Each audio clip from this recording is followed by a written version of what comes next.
Hey, Wasabi here, Fiend Life episode 8. Alright, so, um, I haven't posted in a while about this because I've just my schedule's been a little weird with all the holiday festivities happening.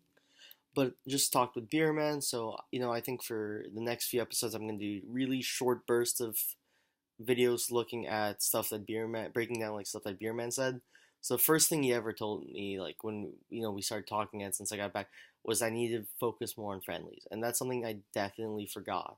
Is I need to become a friendlies master again, and the concept of idea is one, you know, I was still rusty, and friendlies help you get out of the rust. But what he was saying was that friendlies act as a reference of what you can and can't do. So when you go into a tournament without a lot of friendlies experience, in the end you don't know what you can and can't do, and then end up getting overwhelmed by all the different situations versus, acknowledging, okay, I can get out of this, I can't get out of this, and that just doesn't mean like in game sort of thing, but like knowing that like, oh, I'm like not really good at China out shields right now, so I'm just gonna roll. Versus I can do shine out shields now, so I'm gonna shine out shield.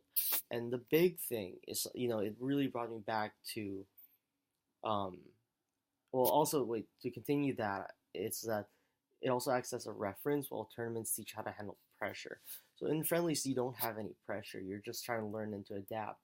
And but the idea is that uh, if you don't have anything like any foundation, when the pressure from tournament happens to you, then you start to crumble a lot easier. So that's something to keep in mind. And then this brought me back to another conversation I had where he was talking about like another reason to become a friendlies master is because if you can do everything well in friendlies, you can do it also well in tournament. And so a lot of people try to bypass it and they want to play well in tournament, but don't put a lot of effort in friendlies. But if you look at all the top players, even in a different sport or game, they're all friendly focused. So like you look at Armada, Mango, all the people, they play tons of friendlies to get all of that experience, know what they can and can't do, to understand where they're at, to understand what they need to work on before they enter tournament. And if you look at other things, Bruce Lee practiced so much.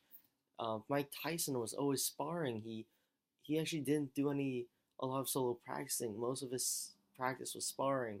So it's really incredible to see how it applies outside of Smash.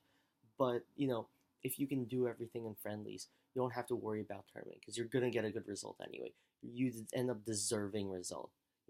It's sort of what Kazumato said. You get what you deserve greatness.